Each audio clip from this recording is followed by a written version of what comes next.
Welcome everyone, welcome back to the show. It's your host Danny Haifon. Bem-vindos, pessoal. Bem-vindos de volta ao programa. Eu sou o apresentador Danny Haifon.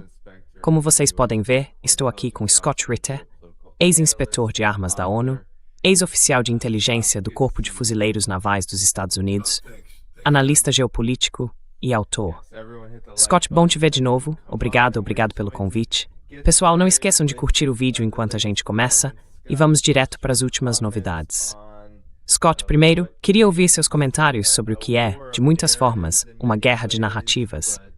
Mas houve atividade militar durante a noite, e os dois lados, os Estados Unidos e o Irã, estão dizendo coisas diferentes sobre o que aconteceu.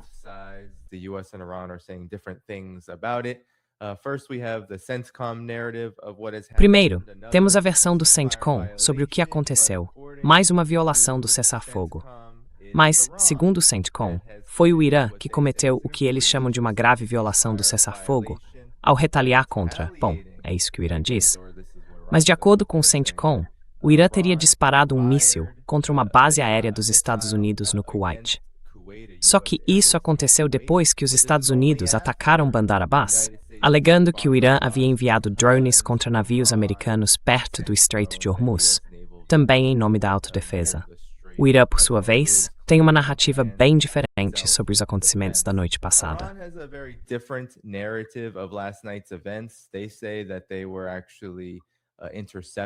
Eles dizem que estavam interceptando petroleiros, inclusive um navio americano que tentava cruzar o Estreito de Hormuz com os transponders desligados. Eles pararam 2 navios e obrigaram outros 2 a voltar. E o Irã afirma que atirou contra o Kuwait como um aviso, uma forma de dizer que os ataques dos Estados Unidos a Bandar Abbas não ficariam sem resposta, um alerta de que a situação pode piorar ainda mais. Então, Scott, o que está acontecendo nessa guerra agora? Era para haver um cessar-fogo, talvez até um memorando de entendimento a caminho, mas os Estados Unidos continuam atacando o Irã apesar disso. O que está acontecendo aqui?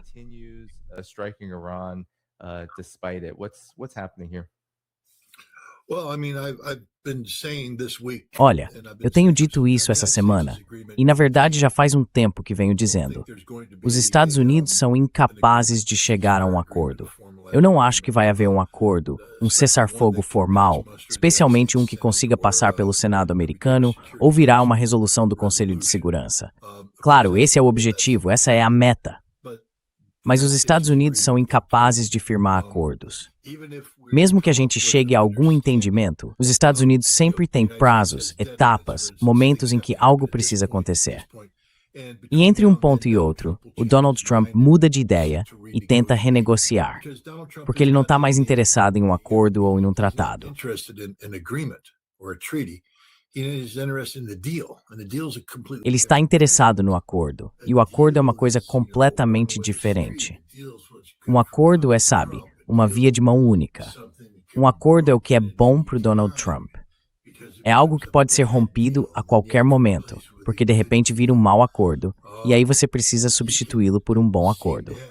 Ele pode parecer que tem um acordo, mas depois descobre, quando conversa com as pessoas, que na verdade é um mau acordo. Então ele volta atrás. Quer dizer, deve ser muito frustrante negociar com os Estados Unidos nesse momento, porque a gente não consegue ser consistente em nada.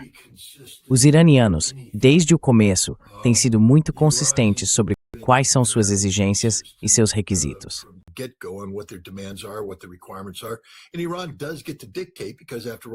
E o Irã realmente dita as regras, porque no fim das contas eles não perderam a guerra.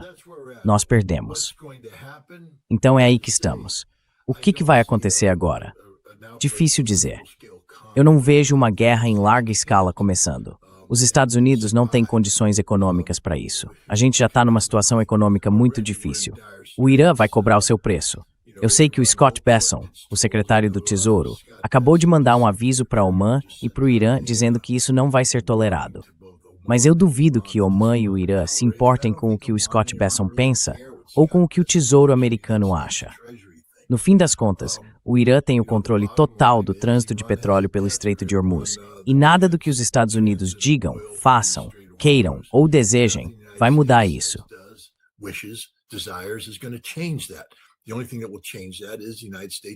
A única coisa que mudaria isso seria os Estados Unidos realmente cumprirem um acordo. E, sinceramente, é um tipo de acordo que o país não consegue firmar. Então, eu acho que vai haver um entendimento de princípio sobre alguns pontos. Pode ser o fim do bloqueio, pode ser a retirada das forças americanas, um recuo, alguma coisa vai acontecer. Mas, no fim das contas, o Irã não vai dar para os Estados Unidos o que eles querem em relação às armas nucleares. Essa é a realidade. E o Irã também não vai parar de cobrar uma taxa ambiental no Estreito de Hormuz. Essa é a realidade.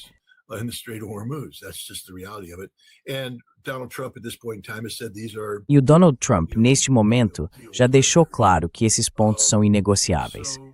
Então, acho que é aí que a gente está agora. Estamos vendo, na prática, a prova viva de que o governo Trump e os Estados Unidos como um todo simplesmente não conseguem chegar a um acordo. E eu não acho que vai haver um tratado de paz formal. Agora, eu adoraria estar errado sobre isso. Nada me deixaria mais feliz do que, sei lá, amanhã eles assinarem o tratado e tudo dá certo. Vai para o Senado, é aprovado, vira um tratado, segue por Conselho de Segurança e tudo fica ótimo. Mas eu simplesmente não vejo isso acontecendo, porque não acho que o Donald Trump seja capaz de permitir que isso aconteça.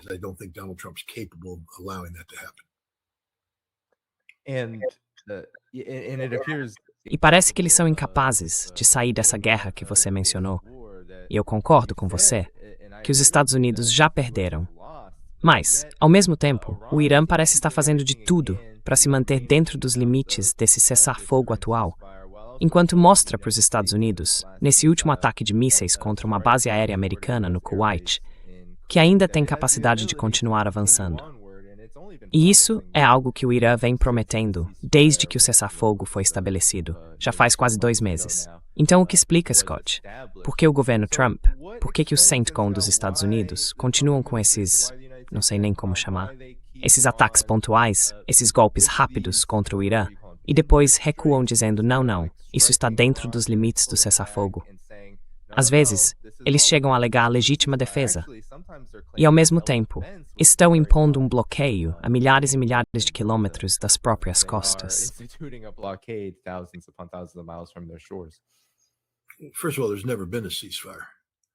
Antes de tudo, nunca houve um cessar-fogo. Quer dizer, o Irã até gostaria que houvesse um cessar-fogo, mas não houve. O que tem acontecido são manobras. A gente está diante de um ato de guerra em andamento, que é o bloqueio. Como pode haver um cessar-fogo se os Estados Unidos estão envolvidos num ato de guerra? Um cessar-fogo normalmente não existe quando há ameaça contínua de uso da força. Cessar-fogo significa cessar-fogo, não uma pausa temporária nas hostilidades, enquanto se mantém a intenção de atacar a qualquer momento. Então, nunca houve um cessar-fogo, e eu não acho que vá haver. Acho que os Estados Unidos vão continuar mantendo, digamos, o potencial de hostilidades a qualquer momento. Mas eu acredito que em algum momento a gente vai ter que basicamente se retirar. Não dá para sustentar essa postura militar por muito mais tempo. É só perceber o quanto a situação piorou. Sem recurso novo a Mibsroth.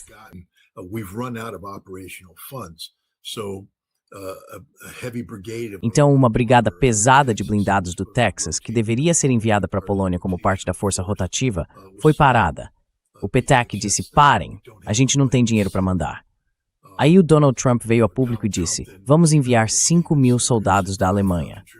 O Congresso reagiu, sério? Com qual orçamento? E quem aprovou isso? A Polônia também ficou surpresa.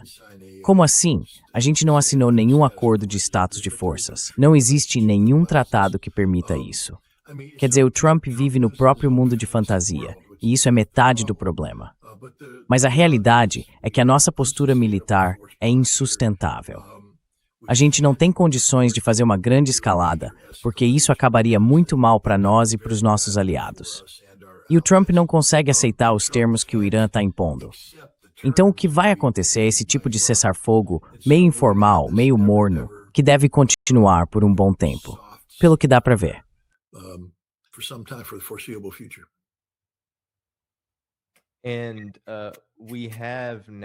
E agora temos 2 casos, e eu queria saber a sua opinião sobre o porquê disso. Parece que as coisas estão ligadas. Isso também aconteceu no fim de semana passado. Houve 2 ataques dos Estados Unidos na última semana. E antes disso, no fim de semana anterior, algo parecido estava acontecendo. Todo mundo falava de um memorando de entendimento que estava prestes a ser assinado. O próprio Trump reuniu todos os países do Golfo. Estava tudo pronto para ser assinado, tudo ótimo. E de repente, os Estados Unidos fizeram exatamente o que fizeram na noite passada. Atacaram o Irã de forma muito limitada, recuaram e disseram que tudo ainda estava dentro dos limites do cessar-fogo. E hoje temos uma situação parecida. O Barak Ravid, do Axios, e digamos, o ex-agente favorito da Unidade 80 e 200 do Mossad pela mídia ocidental, agora virou o que chamam de repórter. Disse que os Estados Unidos e o Irã chegaram a um acordo, mas que ainda precisa da aprovação final do Trump. E o Irã respondeu, de jeito nenhum. O Ayatollah Khamenei não aprovou nada disso. Betantur, it's uma murthu mastu. É outra coisa? O que está acontecendo com esse padrão, hein? Parece até uma operação de informação, daquelas que a gente já comentou em programas anteriores. De novo, eu até fico sem graça de dizer isso com um sorriso, mas precisa ser dito. A análise geopolítica normal parte do raciocínio racional e de fatos verdadeiros. A gente sabe que a política pode ser jogada. Dá para distorcer as coisas de um jeito, destacar umas e esconder outras. Mas no fim das contas, o céu é azul e a grama é verde. E é assim que é. Donald Trump não vive nesse mundo. Donald Trump vive no próprio mundo dele. Primeiro, Donald Trump não é um presidente americano comum. Um presidente americano comum respeita o cargo que ocupa e respeita a Constituição, que cria e legitima o trabalho do presidente dos Estados Unidos. Donald Trump se declara um ditador.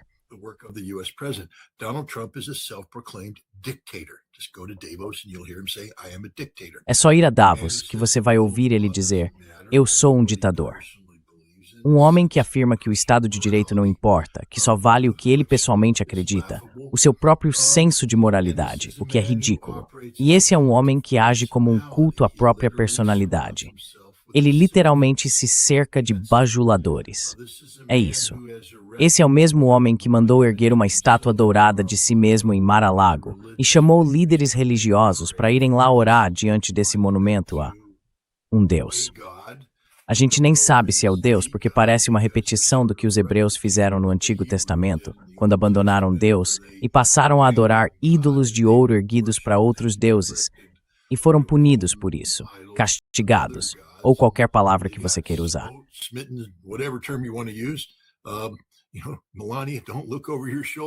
Sabe, Melania, não olhe por cima do ombro, porque você pode virar uma estátua de sal. A gente está lidando com um homem que não está bem. Na verdade, eu acho que ele pode ser diagnosticado, e já foi, por psiquiatras e psicólogos com certificação, como alguém que sofre de uma forma maligna de transtorno de personalidade narcisista. Isso é uma doença mental que se manifesta em comportamentos antissociais. E é isso que explica o que Donald Trump está fazendo aqui. Estamos lidando com um homem mentalmente doente. Literalmente, um homem mentalmente doente. Tão doente, aliás, que se ele cometesse um crime e fosse levado a julgamento, poderia ser absolvido por insanidade, porque ele é de fato insano.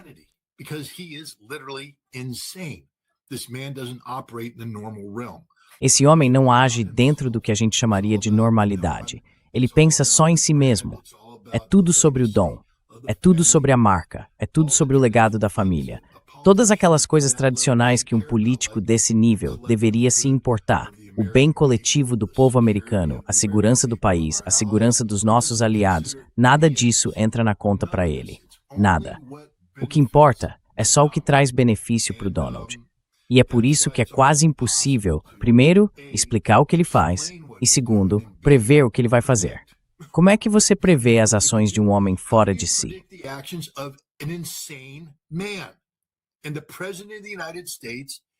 E o presidente dos Estados Unidos é, do ponto de vista médico e legal, uma pessoa insana. Vá até o DSM-5. Esse é o manual que os profissionais da área usam. Procure por transtorno de personalidade narcisista e você vai ver duas coisas. Primeiro, acho que são 5 critérios que precisam ser atendidos para que o diagnóstico possa ser feito à distância. E sim, é permitido fazer esse diagnóstico à distância. É um dos poucos transtornos mentais que podem ser diagnosticados dessa forma. Normalmente, a pessoa precisa se apresentar a um profissional e ser examinada diretamente. Mas por meio da observação, o diagnóstico de transtorno de personalidade narcisista pode ser feito, e já foi feito. Então, o presidente é um homem com doença mental. So the president is a mentally ill man.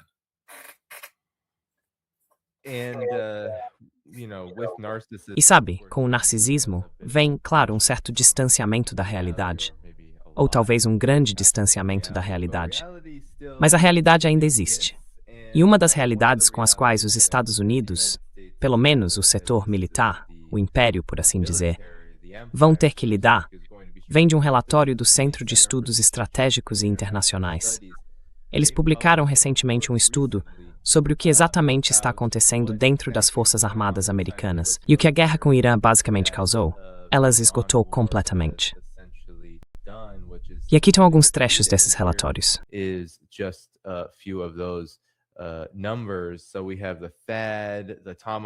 Então a gente tem o THAAD, o míssil Tomahawk, os Patriots, os JASSMs. Todos esses sistemas devem levar de 3 a 4 anos para voltar só ao nível de antes da guerra. E isso, claro, partindo do pressuposto de que os Estados Unidos não entrem em nenhum outro conflito, seja sob o governo Trump ou qualquer outro. O que, infelizmente, é um cenário bem improvável. Então, talvez você possa ajudar a gente a entender esses números. E por que os Estados Unidos? Parece que o governo Trump não se importa muito com isso. Nem o Pentágono, nem as pessoas em volta do governo. Não demonstram preocupação. Mas, afinal, por que isso importa?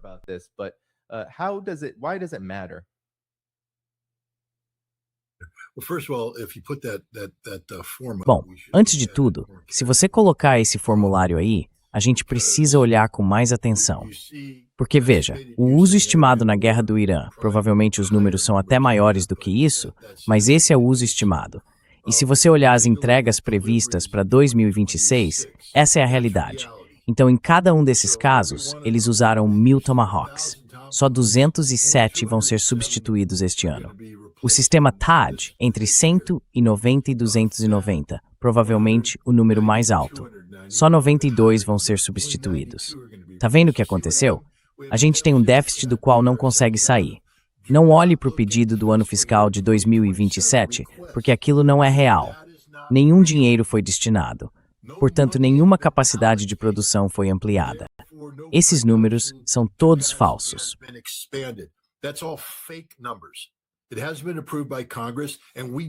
Isso foi aprovado pelo Congresso e a gente nem sabe se as indústrias, isso tudo se baseia naquele acordo de estrutura, né? Naquele objetivo geral. É um monte de gente se reunindo e basicamente dizendo o que quer fazer. Isso não é real. E a gente vive no mundo real hoje. Hoje é sobre realidade. Nós ficamos sem munição. Não temos mais. Não dá para lutar uma guerra. Essa é a realidade. E essa realidade vai continuar por vários anos. Porque olha só o caso do Tomahawk. 2030, 2031. Quer dizer, eu não sou bom de matemática, mas estamos em 2026. Isso me diz que daqui a 4 ou 5 anos, 2029. Quer dizer, de novo, 3 anos. 2029, 3 anos. 2029, 3 anos. 2028, 2029, 2 a 3 anos, meados de 2027. Boa sorte.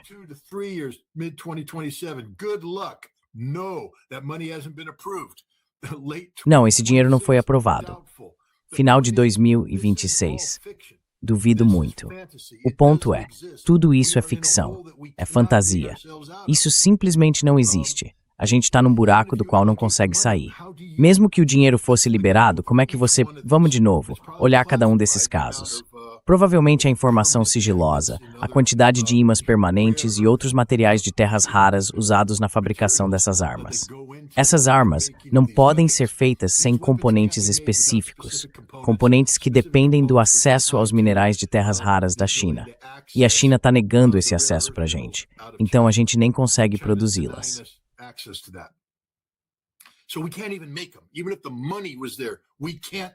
Mesmo que o dinheiro existisse, a gente não conseguiria fazer isso. A gente simplesmente não tem capacidade para produzir essas coisas.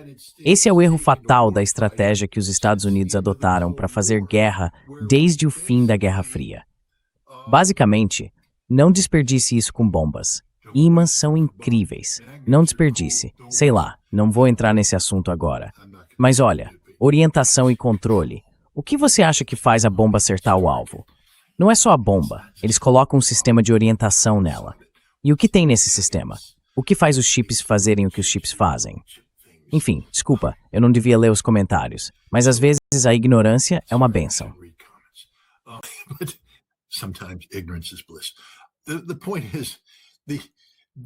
A questão é que a gente se programou para travar guerras em que intimidaria os outros com tecnologia. A ideia era deixar claro para qualquer um que se lutasse contra nós seria dominado pela nossa tecnologia. A gente chegaria com caças de quinta geração que ninguém conseguiria tocar. Temos interceptadores que derrubam qualquer coisa que você lançar. Temos armas de longo alcance que nos deixam imunes à sua defesa aérea, mas que podem destruir tudo. E a gente viria, atacaria com força por uma semana, e você seria destruído e se renderia porque não teria como resistir. Só que os iranianos vêm se preparando há mais de 2 décadas para enfrentar isso. Eles estão prontos para uma guerra longa, para aguentar todos esses sistemas de armas.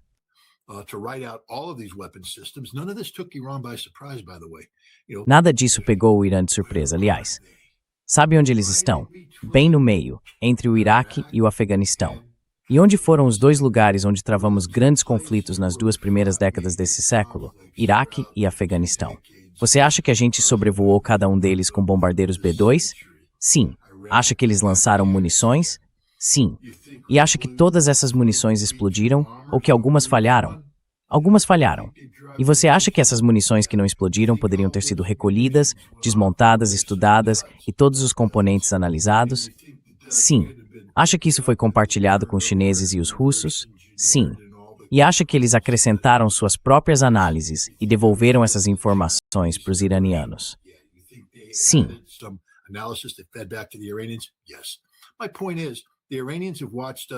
O que eu quero dizer é o seguinte: os iranianos têm nos observado lutar há muito tempo. Para mostrar como eles são bons, a gente tinha algo chamado Fera de Kandahar. Acho que era o RQ-170 ou algo assim. Um drone enorme, com asas em formato delta, parecido com um bombardeiro B-2. E esse negócio voava mesmo. Ficou famoso durante a operação em Abbottabad. Sabe, a execução de um homem de 57 anos, diabético e com falência renal, Osama Bin Laden. Foi o sistema que sobrevoou o Paquistão, filmando a operação. Aquelas imagens que o presidente dos Estados Unidos e quem estava com ele assistiram. E a Fera de Kandahar também sobrevoava o Irã, praticamente imune. Voava muito alto, com tecnologia furtiva, tirava fotos e fazia todo tipo de coisa. E os iranianos ficaram lá, observando tudo.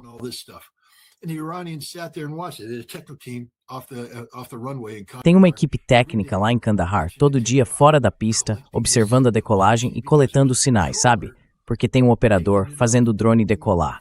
Aí ele sobe, voando, tudo certo, chega na altitude, e então o operador passa o controle para outro, que está lá em Nevada. E aí acontece o tal do handshake. Você clica, tem o handshake, o drone se comunica com o novo operador, faz um bip, eles trocam o sinal, sincronizam o link de comunicação segura e pronto. O cara lá assume o controle e começa a pilotar. E os iranianos do outro lado dizem, obrigado, toca esse handshake de novo, toca de novo. Aí eles mandam isso para os técnicos deles que desmontam tudo e dizem, pegamos o handshake. E assim, o drone decola e eles cortam o link.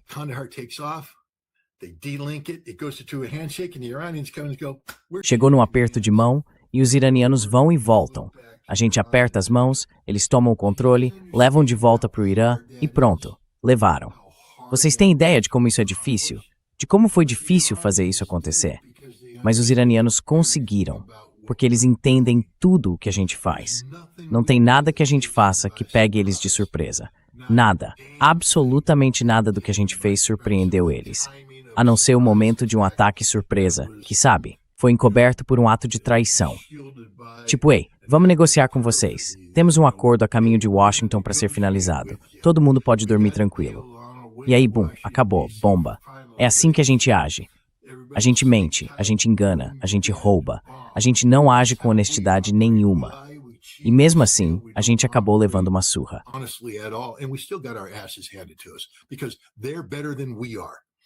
Porque eles são melhores do que a gente. Eles entenderam a gente melhor do que a gente entendeu eles.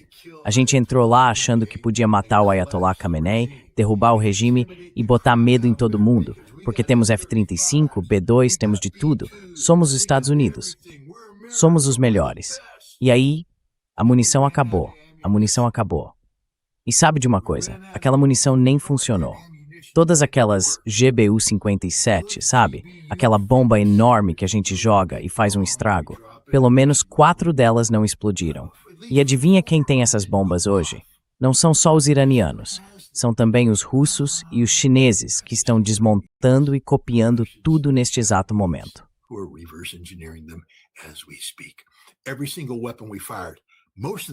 Cada arma que a gente disparou, a maioria não funciona.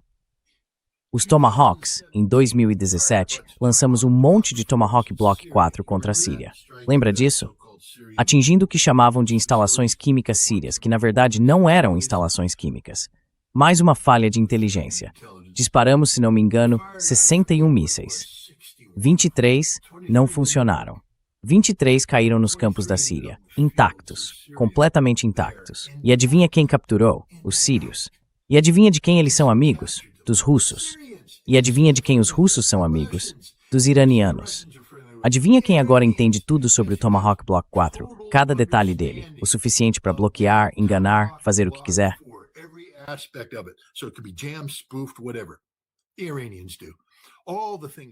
Os iranianos conseguiram. Tudo que a gente lançou, a maioria não funcionou, senhoras e senhores. A maior parte foi bloqueada ou enganada. E as que não foram, acertaram prédios vazios. A gente não causou nenhum impacto no Irã, em termos de bombardeio. Nenhum impacto. Bom, talvez um impacto mínimo, mas o efeito geral foi nulo. Nenhum impacto na capacidade deles de produzir mísseis balísticos, porque tudo já tinha sido transferido das instalações na superfície para instalações subterrâneas, que a gente não conseguia atingir.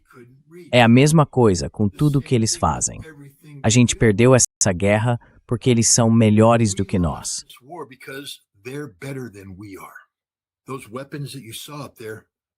Aquelas armas que você viu lá em cima, a maioria delas não funciona. São caras demais, não dá para substituir. E a gente construiu toda a nossa forma de fazer guerra em torno dessas armas. Só que a gente não tem mais elas. Tem um motivo pelo qual as pessoas ficaram irritadas quando eu esqueci o nome do senador, mas ele basicamente disse: então o que você está me dizendo é que estamos sem munição. E todo mundo reagiu. Você não pode dizer isso, isso é traição. Mas ele estava dizendo a verdade. A gente está sem munição. Não temos capacidade de produzir o que precisamos. Estamos indefesos no Pacífico, indefesos na Europa e indefesos no Oriente Médio.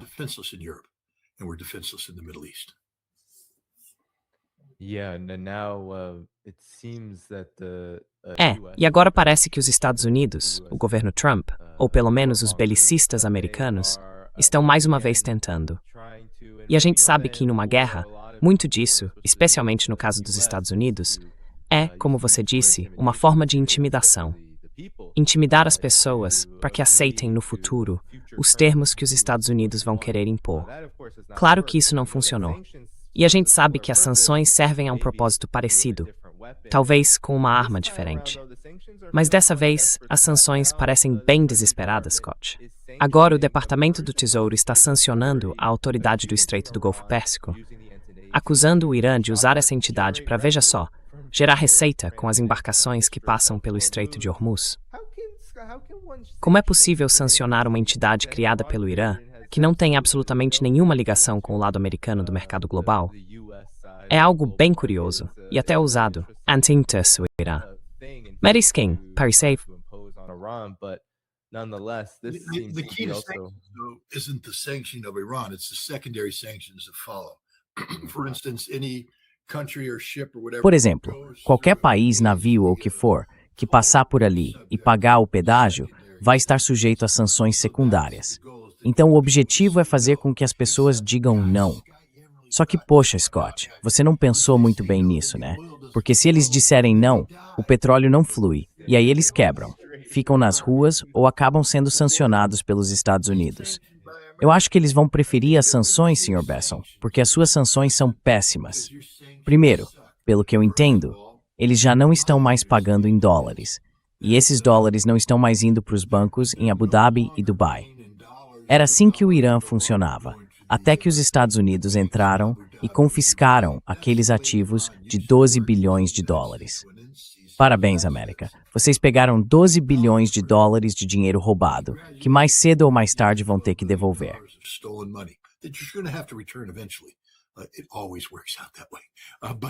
É sempre assim que acaba acontecendo.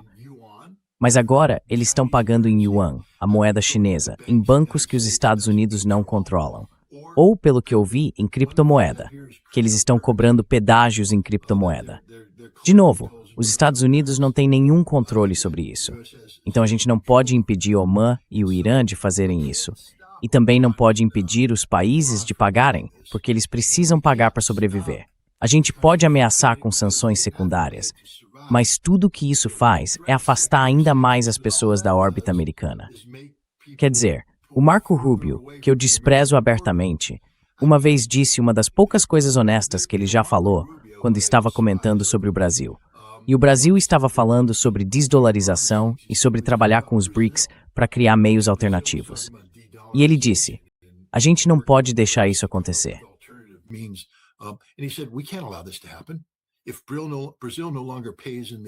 Se o Brasil parar de pagar em dólar, a gente não pode mais sancionar o país. E se não podemos sancionar, não podemos controlar. Essa é a coisa mais honesta que alguém já disse, porque todo o conceito do dólar e de tudo isso não tem a ver com, sabe, o fluxo econômico tranquilo. Tem a ver com o controle americano, com a capacidade dos Estados Unidos de apertar o seu pescoço por meio de sanções. O mundo está percebendo que existe um limite para o poder econômico americano. A Rússia provou isso. A China também provou. Olha só, os chineses estavam sendo ameaçados. Vocês não podem comprar. Scott Besson, de novo, ele devia aprender a ficar calado. China, suas refinarias privadas de petróleo, nenhum petróleo russo pode entrar aí. Se entrar, vamos sancionar vocês. E o governo chinês respondeu nesse ponto, façam o petróleo russo.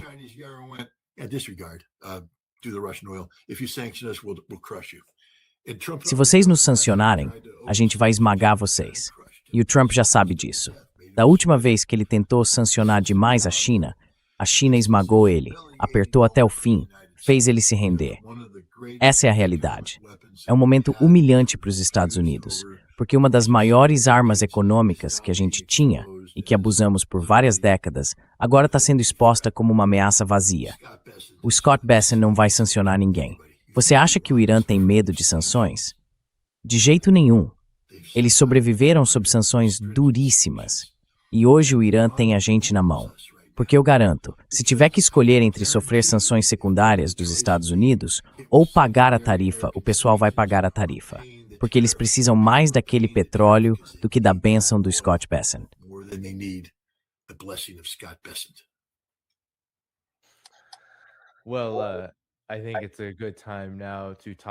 Bom, acho que agora é um bom momento para a gente falar de outras frentes, Scott.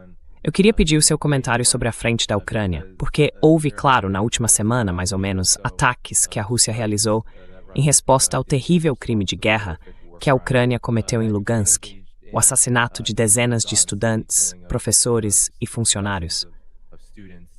Agora tem esse tipo de situação muito estranha, muito estranha mesmo, em que, depois de o Lavrov ter alertado que estrangeiros, funcionários de embaixadas, qualquer pessoa de fora que estivesse em Kiev deveria sair. A União Europeia agora está dizendo que a Europa ficou em Kiev para demonstrar apoio à Ucrânia, enquanto os Estados Unidos foram embora.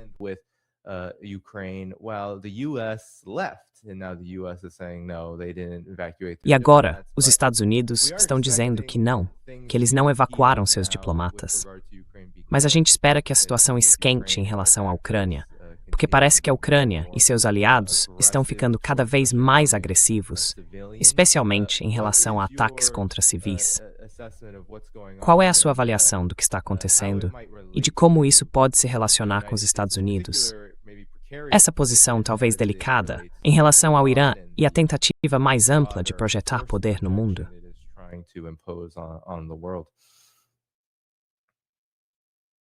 Guerra no Irã. Quando você perde uma guerra, isso acaba revelando certas realidades. A realidade é que os Estados Unidos a gente não consegue manter uma luta prolongada contra o Irã.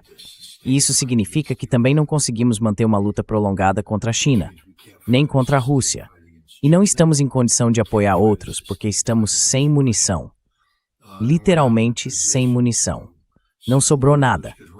Então tiramos os Estados Unidos do tabuleiro, em termos de relevância.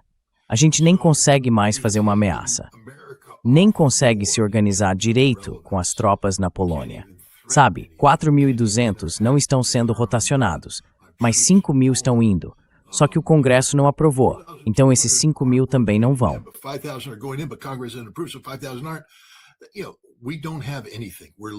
Sabe, a gente não tem nada.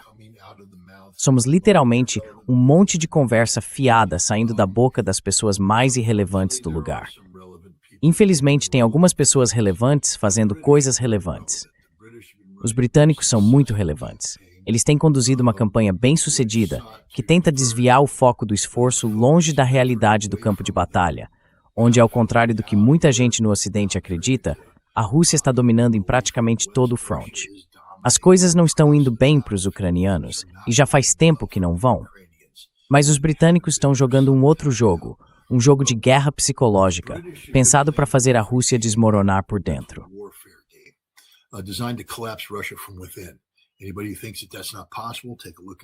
Quem acha que isso não é possível, é só olhar para o colapso da União Soviética. Dá para entender como a guerra psicológica teve um papel importante para fazer os russos pararem de acreditar neles mesmos, começarem a olhar para o Ocidente como uma sociedade dominante, perderem a fé na própria liderança, perderem a fé em tudo, abandonarem o que deveriam ser, quem eles são. Foi isso que aconteceu na década de 1990. O Vladimir Putin fez o caminho inverso e reconstruiu a Rússia até chegar onde está hoje. Um país que tem orgulho de si e com razão. E agora a gente está tentando desmontar isso de novo. É disso que se trata a guerra psicológica.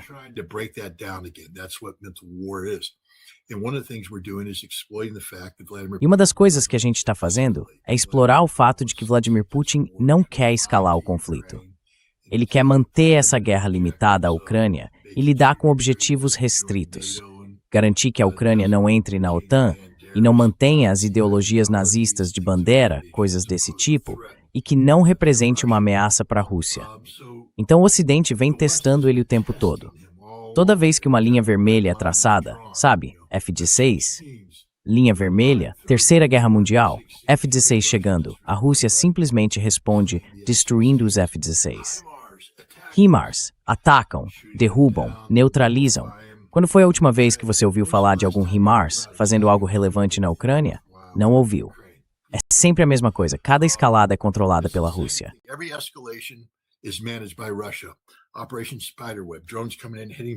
A Operação Spiderweb, com drones chegando e atingindo bombardeiros, isso deveria ter provocado uma resposta enorme. Mas a Rússia simplesmente ignorou, dizendo que isso não muda a direção fundamental em que estamos indo. Estamos indo bem. Só que os britânicos têm se concentrado em guerra assimétrica, guerra híbrida, usando drones. Todo mundo fala das operações de drones ucranianas. No nível tático, os ucranianos, eu acho que boa parte da inovação vem deles. Mas, quando você sobe para o nível estratégico, isso é totalmente uma operação conduzida pelos britânicos, com apoio da CIA e da Alemanha. A Firepoint, uma empresa ucraniana de produção de drones, olha para a CEO. É uma garota sem formação. Uma mulher colocada lá só para servir de fachada, para desviar dinheiro e enriquecer o Zelensky.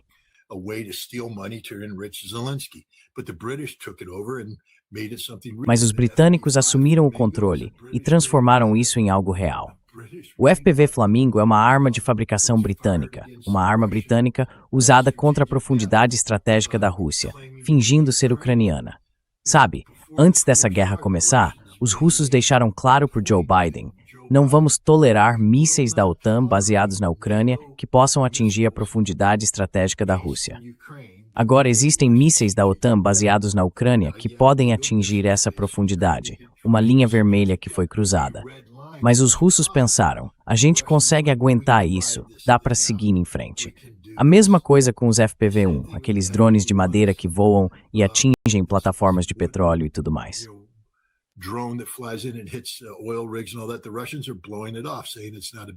Os russos estão minimizando, dizendo que não é nada demais. Mas continua existindo um eco constante por aí. Gente repetindo que o Putin tá fraco, que a Rússia é impotente, que isso, que aquilo. E isso começa a ressoar em certos setores da sociedade russa. Aí surge um sentimento de derrotismo. Tem gente começando a duvidar do Vladimir Putin. Ainda não chegou a um ponto crítico, tá longe disso, mas já existe. Esse último ataque contra o Instituto de Professores de Starobelsk foi a gota d'água. Eu não sei se a Ucrânia e o Reino Unido pretendiam que fosse assim. Nem sei se eles sabiam, desde o início, que estavam atingindo uma de professores.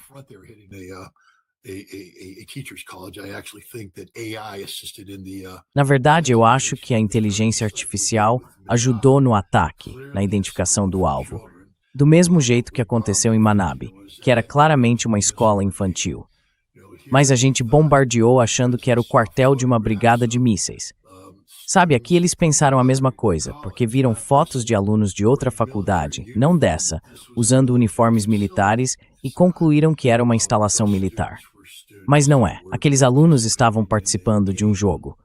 Eram civis, sem qualquer ligação com o exército ou com atividades militares. Essa é a realidade. Só que a inteligência artificial não enxerga isso, porque ela não é inteligente. Ela só faz o que as pessoas programaram para fazer. Viram uma foto e disseram: essa escola é um alvo militar.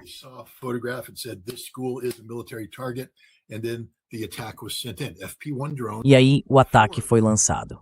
Drones FPV-1, 4 deles, cada um equipado com foguetes ar-terra. Essa é a nova variação, o que significa que alguém precisa estar vendo o alvo, porque você não dispara foguetes ar-terra às cegas. Não é uma situação em que você programa uma coordenada de GPS e o FPV-1 simplesmente voa até lá e mergulha no ponto indicado. Tem outro drone acima desse. Há conexão via Starlink, a gente sabe disso porque eles têm as antenas. E o sinal é transmitido de volta para um centro de comando, e esse centro de comando está vendo o alvo. Então esses drones chegam e disparam seus foguetes ar-terra em sequência. As testemunhas no local disseram: a gente ouviu o som dos foguetes, dava para ver eles chegando.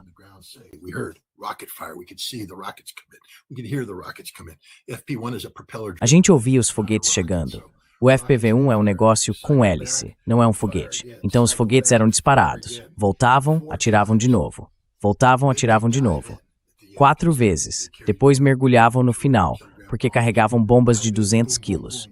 Mergulhavam, bum, bum, bum. O prédio desabava, 21 estudantes mortos.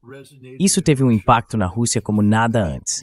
Quer dizer, nem mesmo em Kursk, em agosto de 2024, quando os nazistas, liderados por britânicos e americanos, nazistas de verdade, quero dizer, nazistas que usavam suásticas, entraram em Kursk e os russos não conseguiram evacuar os idosos das vilas na fronteira a tempo. Então centenas deles, uns 600, foram capturados. Todos assassinados, mutilados, estuprados. Esses nazistas estavam estuprando mulheres de 80 anos.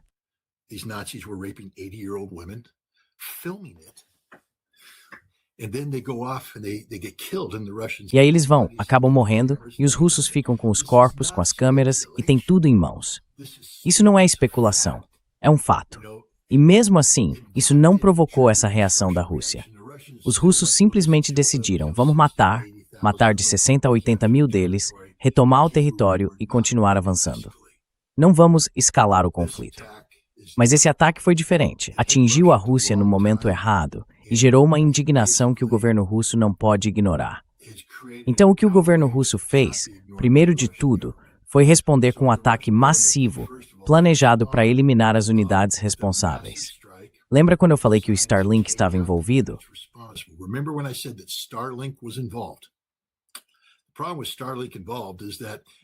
O problema com o envolvimento da Starlink é que o sinal que volta para alguém assistir isso acaba sendo interceptado.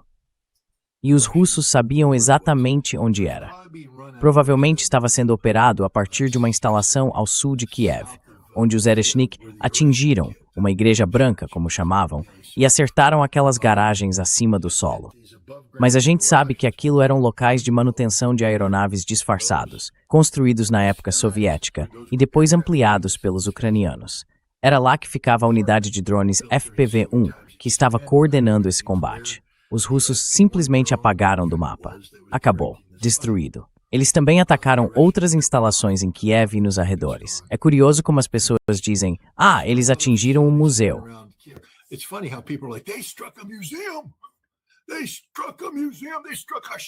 Eles atingiram um museu, atingiram um shopping center, atingiram alvos civis. Só que veja bem, são os ucranianos que aparecem nos vídeos dizendo o drone FPV-1 é uma ótima arma, estamos atingindo as refinarias russas. Mas sabe, eles mesmos dizem que não produzem uma fábrica, porque se produzissem uma fábrica, os russos iriam bombardear e destruir o local. Então hoje estamos em um ginásio de escola, hoje estamos no porão de um museu. Eles praticamente admitem isso abertamente. Todos os lugares que os russos atingiram eram instalações de produção de drones FPV-1, ligadas ao ataque contra essa escola, centros de comando e controle e por aí vai. Foi isso que esse ataque foi. Só isso.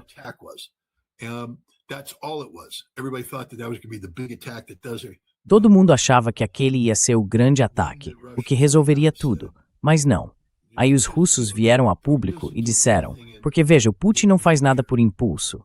Ele dá a resposta padrão, depois senta, espera, pensa com calma, e então eles anunciam. É isso. Acabou. Sem mais negociações. As negociações terminaram. Aí todo mundo, inclusive a gente e o resto da Europa, começa a dizer, bom, vamos tentar descobrir quem vai nos representar nas negociações com os russos. Mas não existem mais negociações. A partir de agora, é rendição incondicional. Ou a Ucrânia aceita os termos da Rússia, exatamente como a Rússia determinar, sem nenhuma mudança, ou a Ucrânia vai morrer. É aí que a gente está.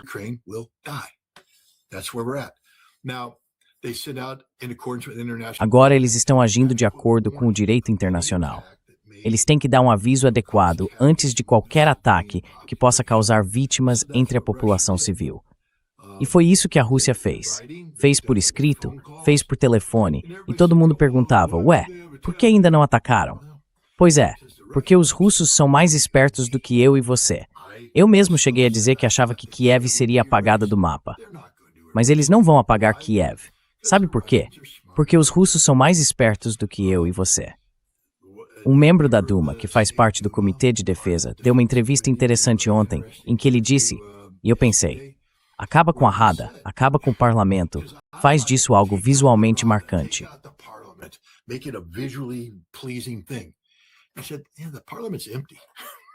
Eu disse, o parlamento está vazio. E você quer que eu lance um Iskander no parlamento? Um Iskander custa 50 milhões de dólares. 50 milhões.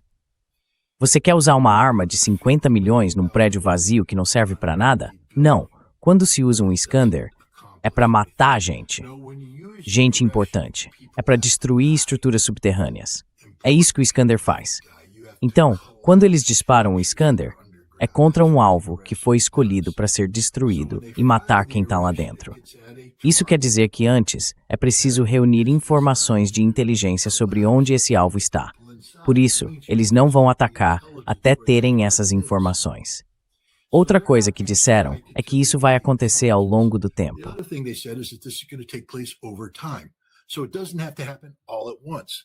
Então, não precisa acontecer tudo de uma vez. O fato é o seguinte, se você voltar para o trabalho de inteligência, que era mais ou menos o que eu fazia quando era inspetor de armas, a gente chama isso de sacudir a árvore. Basicamente, você entra e faz alguma coisa para provocar uma reação. Nesse caso, eu avancei sobre uma instalação da Guarda Republicana Especial, que ficava ao lado de um palácio presidencial, porque eu acreditava que a Guarda Republicana Especial estava escondendo documentos sobre armas de destruição em massa. Eu não tinha como provar, claro. Então eu fui lá e dei um choque neles. Aí eu observava o que acontecia. Os carros saíam pelos fundos. Para onde iam esses carros? Funcionou perfeitamente. Num dos lugares em que a gente agiu, e não deu outra, os carros saíram mesmo.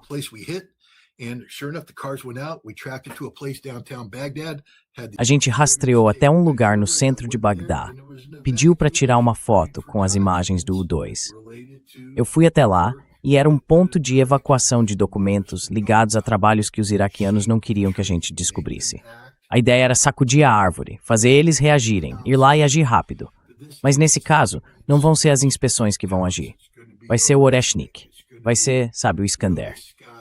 Vão ser munições de precisão.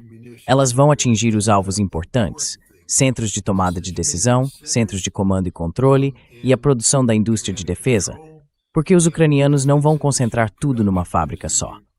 As fábricas vão desaparecer.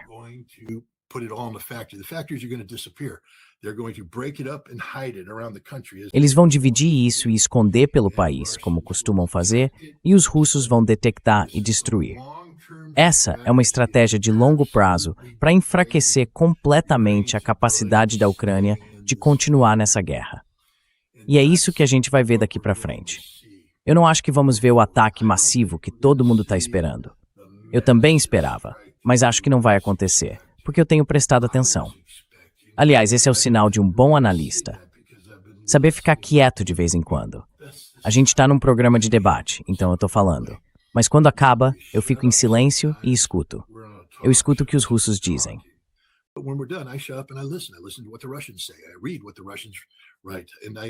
Eu leio o que os russos dizem, sabe?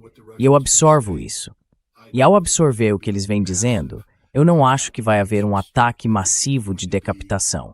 Acho que vai ser um programa de ataques de precisão ao longo do tempo para destruir a capacidade da Ucrânia de continuar essa guerra. E não há nada que o Ocidente possa fazer a respeito. Outra coisa, os russos estão prontos para atacar a Europa, e a decisão já foi tomada. A Letônia foi avisada de que eles vão permitir isso. Na semana que vem acontece o Fórum Econômico Internacional de São Petersburgo, e é para lá que eu vou, para fazer uma palestra. Mas no dia seguinte à minha fala, quem fala é o Vladimir Putin.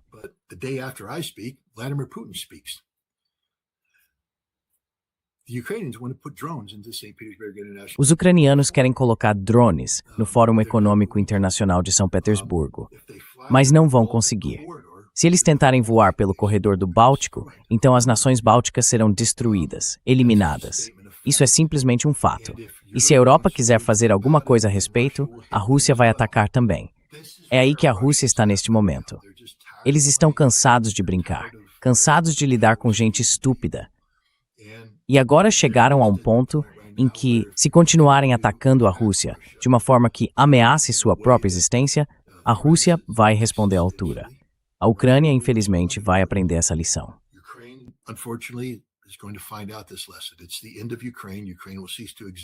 É o fim da Ucrânia. A Ucrânia vai deixar de existir do jeito que é hoje. Vai haver uma rendição incondicional. A Rússia vai controlar o governo. Os Estados Unidos não têm mais voz nessa história. Lembra quando Donald Trump falava que íamos ter garantias de segurança, que íamos controlar isso, aquilo e mais aquilo outro?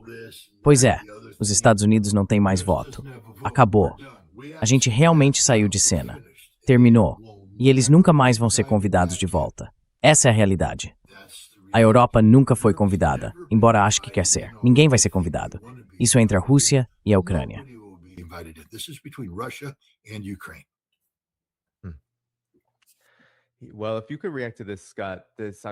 Olha, se você puder reagir a isso, Scott, eu tô vendo um paralelo aqui. A gente teve o governo Trump, desde o dia 28 de fevereiro, desde o começo dos ataques no Irã, dizendo que tudo tinha sido destruído. E ele repetiu isso por semanas e semanas. As capacidades militares do Irã, tudo. Mísseis, drones, força aérea, marinha, tudo acabado. E quando você fala sobre a forma como a Rússia está sendo retratada agora, em breve parte do espectro político, no Ocidente e nos Estados Unidos, é como se a Rússia estivesse em desvantagem. Russia is on the back foot. Russia, they even tried to claim that the retaliation A Rússia tem tentado dizer que as retaliações são uma forma de convencer o mundo de que o país não é fraco. Mas da última vez que eu verifiquei, essas guerras, os Estados Unidos, a OTAN, foram eles que provocaram. E mesmo assim, são eles que não conseguiram vencer nenhuma delas. Então é curioso quando os Estados Unidos, a OTAN, a Europa, ou o que chamam de Ocidente coletivo, dizem que os outros são fracos, que são os alvos, mas na verdade, são eles que estão presos, sem conseguir determinar nenhum resultado. Eu acho isso bem curioso. Qual é a sua reação a isso? Any outcomes in it. I find that very curious. What's your reaction to it? Well, let's look at. Bom, vamos lá. De novo, vamos olhar para essa declaração. Lembra disso, não precisa mostrar aquele gráfico. Mas o gráfico que você tinha mostrado antes falava de um acordo de estrutura. Esse acordo de estrutura é entre o governo Trump e as empresas de defesa americanas, como a Lockheed Martin, a Raytheon e outras, para aumentar a produção. Só que não tem dinheiro envolvido nisso, então é puramente teórico. Nada está acontecendo de fato. Esse é o estado da indústria de defesa dos Estados Unidos, totalmente incapaz de atender às exigências de uma guerra moderna. Como vimos, uma campanha de 37 dias contra o Irã literalmente esgotou o arsenal do Ocidente. O conflito contínuo com a Ucrânia fez o mesmo com a Europa e com o que restou do arsenal dos Estados Unidos. Zero.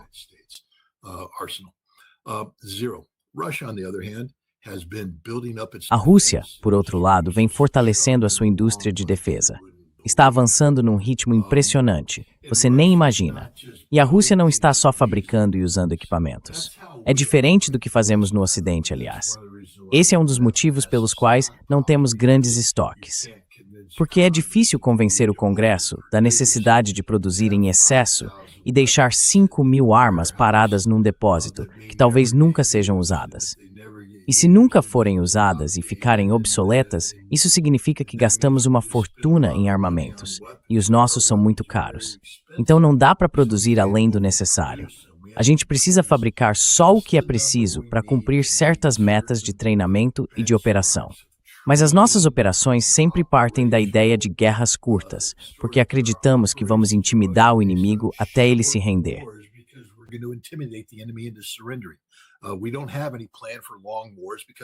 A gente não tem nenhum plano para guerras longas, porque não consegue produzir armas suficientes para sustentar uma guerra assim. Olha só essa guerra de 37 dias. A gente não deu conta. Já a Rússia, por outro lado, trabalha só com a ideia de guerras longas. Então, a indústria de defesa deles não está produzindo armas só para essa guerra. E lembra, o exército deles tinha 900.000 soldados, depois aumentou para 1.200.000. Agora, acho que já passou de 2 milhões. É muita gente.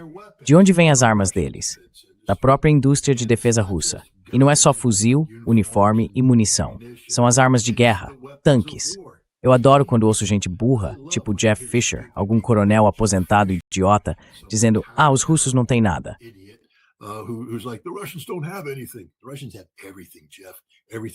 Os russos têm de tudo, Jeff. Tudo que você não tem, tudo que o Ocidente não tem. Eles vêm produzindo tanques, veículos blindados de transporte de tropas, peças de artilharia, de forma constante. E esses equipamentos não vão só para a linha de frente.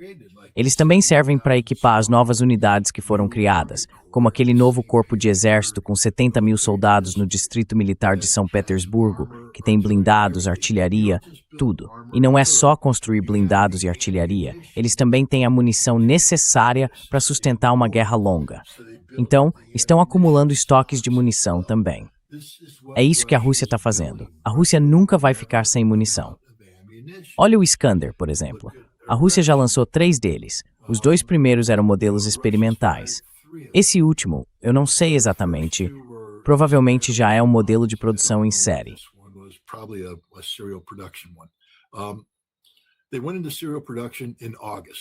Eles começaram a produção em série em agosto.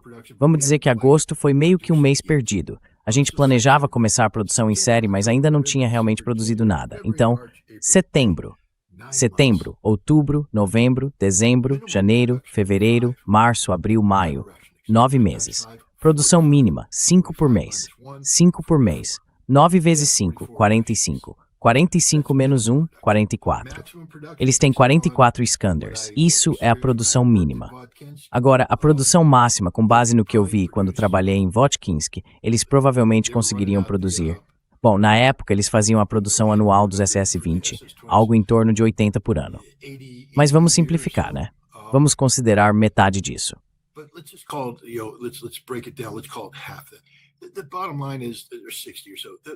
No fim das contas, são uns 60 mais ou menos.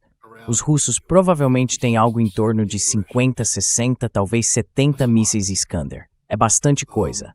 Nem todos vão ser usados contra a Ucrânia, certo?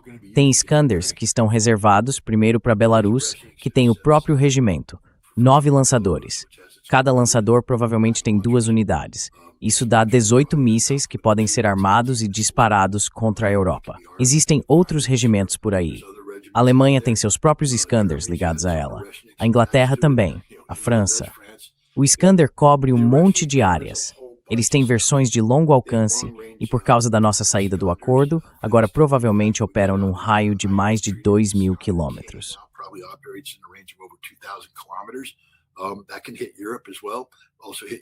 Isso também pode atingir a Europa e, claro, a Ucrânia. Mas eles já vêm produzindo esses mísseis há um tempo. Quando a guerra começou, o Iskander era uma arma de apoio de campo, usada em nível de exército. Então, para disparar um Iskander, era preciso subir na cadeia de comando, e um comandante de nível de exército tinha que autorizar o ataque. Você entende que isso não é um tipo de ataque de resposta imediata. É um ataque estratégico, contra postos de comando, bases aéreas, em apoio a uma operação maior. Hoje, os Iskanders estão literalmente prontos para lançamento todos os dias, com um observador avançado usando um drone. E ele pode ficar lá, observar, e quando aparece um alvo considerado importante, tropas em treinamento, por exemplo, ele simplesmente dispara.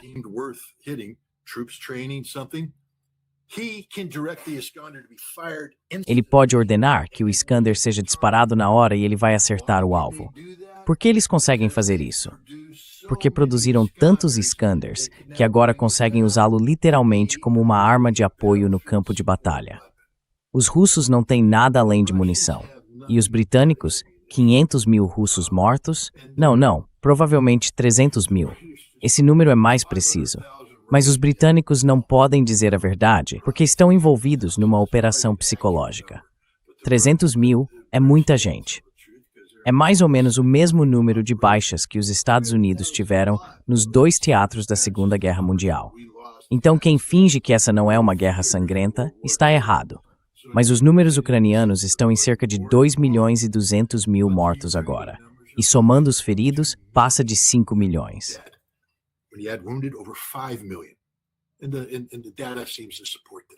E os dados parecem confirmar isso. Até o Scott Blaber, não Scott Blaber, o Pete Blaber, ex-integrante da Delta Force, alguém que entende do assunto, veio a público e falou sobre milhões de ucranianos mortos. Porque essa é a verdade. A gente pode tentar disfarçar do jeito que quiser. Os russos não estão perdendo 30 mil homens por mês. Nem de longe. Os ucranianos estão perdendo 1.000, 2, 3, 4 mil por dia. E não conseguem recrutar o suficiente. Há um déficit aí. Essa é a realidade. Os russos estão fazendo tudo certo, não do jeito que alguns no Ocidente gostariam que fizessem. Tem muita gente dizendo que quer que acabe, que quer que façam isso ou aquilo, mas os russos estão fazendo do jeito deles. Como naquela música famosa do Frank Sinatra sobre fazer as coisas à própria maneira.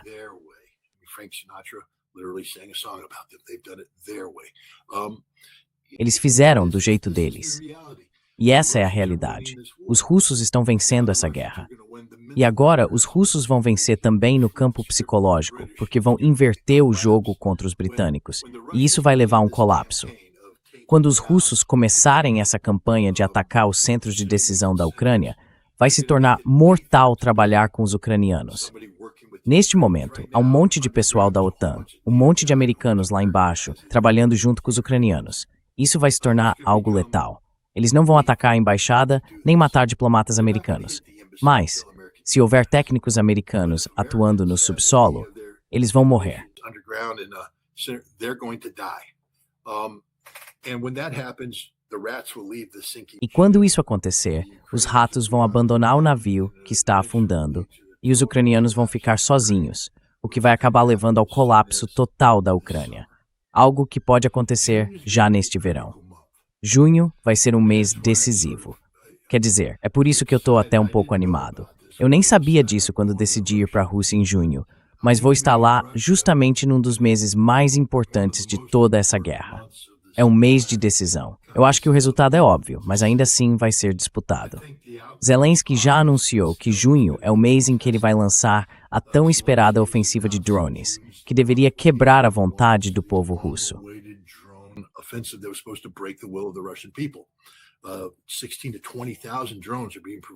Entre 16 e 20 mil drones estão sendo fornecidos pelo exército britânico.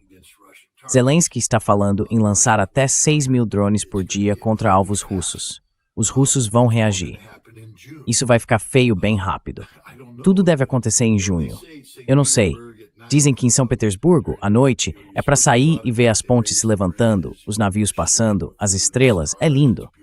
Mas eu acho que a gente pode acabar vendo outro tipo de espetáculo de luzes, porque essa é a realidade da guerra. Vai ser um mês importante e eu acho que vai ser o mês em que a Ucrânia deixa de funcionar como um Estado-nação moderno e passa a funcionar como uma nação em colapso total, em declínio absoluto.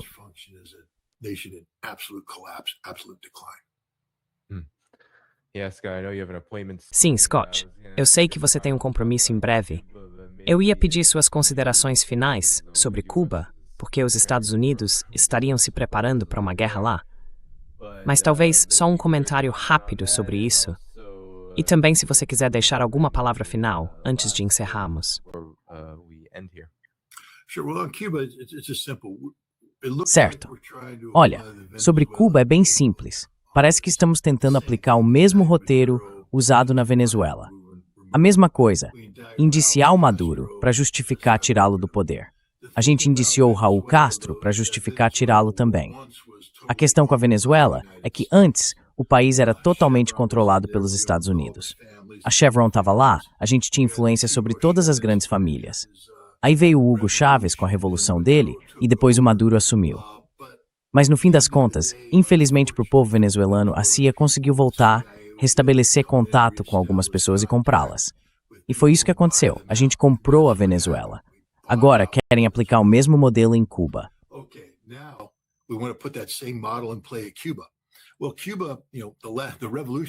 Olha, Cuba, a revolução foi lá nos anos 50.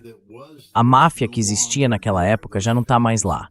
Essas famílias foram embora há muito tempo, como, sei lá, a família do Marco Rubio, por exemplo. Então, as pessoas que estão em Cuba hoje são revolucionárias, são gente da revolução. Tudo que elas conhecem é a revolução, e elas vão defender a revolução. Não dá para comprá-las, você não vai conseguir comprá-las. Elas são fortes? Bem, não tem muitas armas, estão sob sanções e tudo mais. Mas a ideia de que Cuba vai desmoronar é uma ideia fundamentalmente errada. E eu realmente espero que a gente não teste essa tese, porque isso vai acabar muito mal para nós. A gente não tem tropas para enfrentar Cuba. A gente não pode ocupar Cuba.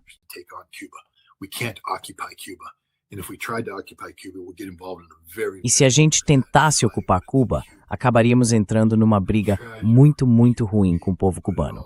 Seria trágico para o povo de Cuba, mas também seria trágico para os Estados Unidos. Então, esse é o meu sentimento em relação a Cuba. A gente acha que pode conseguir algo que, na verdade, não vai conseguir. E se tentarmos, vai ser mais um fracasso para os Estados Unidos. Agora, para encerrar, como eu disse, na semana que vem eu estou indo para a Rússia. Eu chamo essa viagem de a Turnê da Vingança, porque, sabe, da última vez que tentei ir ao Fórum Econômico Internacional de São Petersburgo, o governo dos Estados Unidos me barrou no avião, pegou meu passaporte e disse: "Você não pode viajar."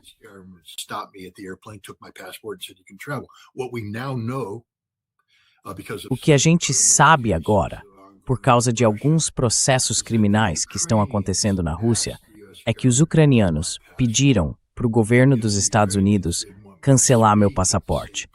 Eles não queriam que eu falasse no Fórum Econômico Internacional de São Petersburgo, porque tinham medo do que eu estava dizendo, que eu era considerado, e a gente sabe que isso é verdade, o inimigo número 1 da Ucrânia. segundo o Centro de Combate à Desinformação.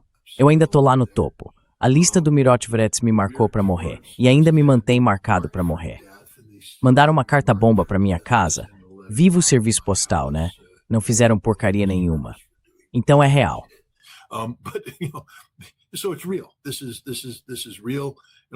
Isso é real. É tudo verdade. Eles tentaram me impedir.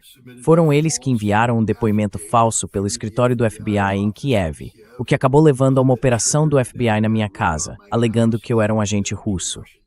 É um documento classificado, e eu ainda não tenho permissão para ter acesso a ele. Mas, de novo, por outras fontes ligadas à Rússia, a gente sabe que foram os ucranianos que fizeram isso.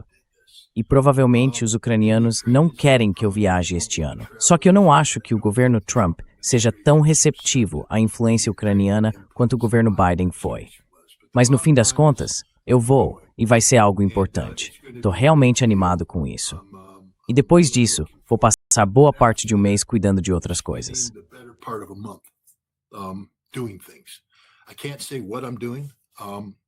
Eu não posso dizer o que estou fazendo, mas posso dizer que talvez seja a maior coisa que eu já fiz na Rússia. E eu vou para a Rússia como jornalista independente. Eu pago tudo do meu próprio bolso. Não recebo subsídio de ninguém a não ser de vocês. E o motivo de eu estar dizendo isso é que eu tenho um grande projeto em andamento. Ele já está com cerca de 85% do financiamento garantido, o que significa que eu vou conseguir fazer muita coisa. Mas sabe como é? Com um certo nível de recursos, dá para fazer um pouco. Com mais recursos, dá para fazer quase tudo. E com o financiamento completo, dá para fazer tudo mesmo. Agora eu estou nesse ponto de quase tudo feito. Então eu queria fazer um apelo. Se as pessoas puderem entrar em skywriter.com na página de doações e contribuir um pouco para me ajudar a chegar lá e concluir tudo, seria ótimo. E olha, justamente hoje surgiu uma nova oportunidade.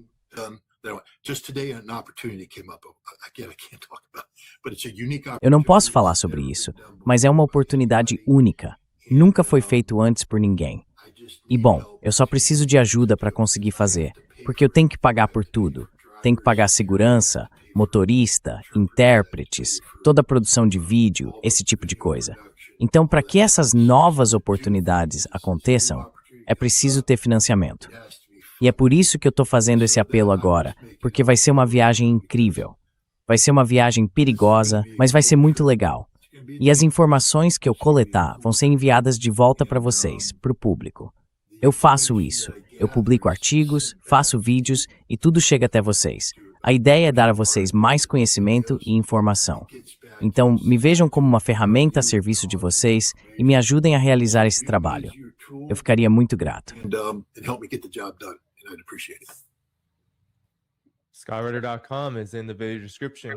O site scottritter.com está na descrição do vídeo.